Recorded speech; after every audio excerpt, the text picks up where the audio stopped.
తెలంగాణలో 2 MLA quota MLC స్థానాలకు నేడు నోటిఫికేషన్ రిలీజ్ కానుంది.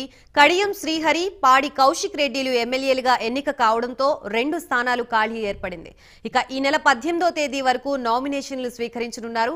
జనవరి 22వ తేదీన నామినేషన్ల ఉపసంహరణకు అవకాశం కల్పించారు.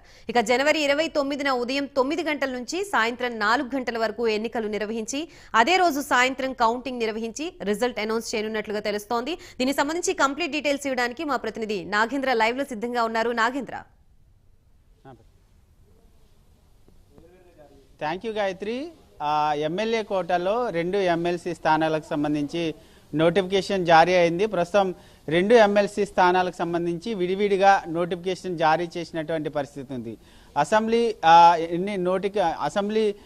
నోటీస్ బోర్డులో 2 ఎమ్మెల్సీ స్థానాలకి కూడా వేరువేరుగా నోటిఫికేషన్ జారీ చేయడం జరిగింది. ఈ రోజు నుంచి కూడా నామినేషన్ల స్వీకరణ ప్రక్రియ ప్రారంభమవుతుంది. ఈ రోజు నుంచి 18వ తేదీ వరకు కూడా నామినేషన్ల స్వీకరణ జరుగుతుంది. తర్వాత 22వ తేదీన నామినేషన్ల ఉపసంహరణ ఉంటుంది. అదేవిధంగా 29వ తేదీన ఉదయం 10 గంటల నుంచి సాయంత్రం 4 గంటల వరకు కూడా ఎన్నికలు ఉంటే దాని తర్వాత సాయంత్రం కౌంటింగ్ ఉంటుంది. మొత్తానికి ఈ 2 ఎమ్మెల్సీ స్థానాలకు సంబంధించి కాంగ్రెస్ నుంచి ముఖ్యంగా ఇప్పటికే ఆశావులంతా కూడా బరిలో ఉన్నారు. ముఖ్యంగా కాంగ్రెస్ నుంచి బీసీ సామాజిక వర్గం నుంచి కూడా పిసిసి వర్కింగ్ ప్రెసిడెంట్ అయినటువంటి మహేష్ కుమార్ గౌడ్తో పాటు మరొకవైపు రెడ్డి సామాజిక వర్గం నుంచి మాజీ మంత్రి అయినటువంటి చిన్నారెడ్డితో పాటు మరొకవైపు బ్రాహ్మణ సామాజిక వర్గం నుంచి టీపీసీసీ ఉపాధ్యక్షులైనటువంటి హరహర వేణుగోపాల్, అదేవిధంగా మరొకవైపు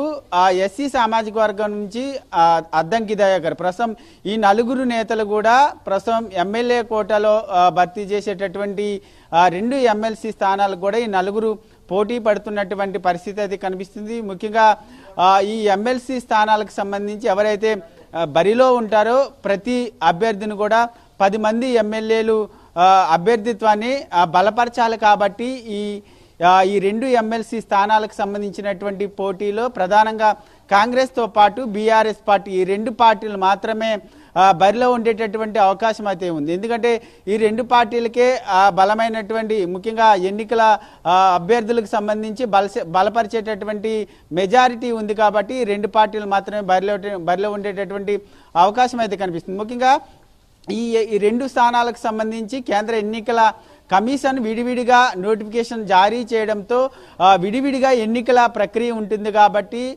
2 ఎమ్మెల్సీ స్థానాలు కూడా కాంగ్రెస్ కైవసం చేసుకునేటటువంటి అవకాశాలే ఉన్నాయి. దాంతో బీఆర్ఎస్ పార్టీ ఈ 2 ఎమ్మెల్సీ స్థానాల పోటీ నుంచి తప్పుకునేటటువంటి అవకాశాలు కనిపిస్తున్నాయి. ఎందుకంటే విడివిడిగా ఎమ్మెల్సీ స్థానాలకు సంబంధించి పోటీ జరుగుతుంది. కాబట్టి 2 స్థానాలను కూడా ఎట్టి పరిస్థితుల్లో కాంగ్రెస్ కైవసం చేసుకుంటుంది. కాబట్టి ఒకవేళ బీఆర్ఎస్ కూడా బరిలో నిలిస్తే వాళ్ళ ఓటింగ్ జరిగేటటువంటి సమయంలో ఎవరైనా ఎమ్మెల్యేలు కాంగ్రెస్ వైపు ఓటింగ్ వేస్తే అది రాంగ్ ఇండికేషన్ పోయేటటువంటి అవకాశాలు ఉంటాయి. కాబట్టి దీన్ని పరిగణలోకి తీసుకొని బీఆర్ఎస్ పార్టీ ఒకవైపు, ఎందుకంటే పూర్తి స్థాయిలో ఎమ్మెల్సీని కైవసం చేసుకునేటటువంటి మెజార్టీ బీఆర్ఎస్కి లేదు. కాబట్టి ఒకవేళ రాంగ్ ఇండికేషన్ పోయేటటువంటి అవకాశం ఉంది.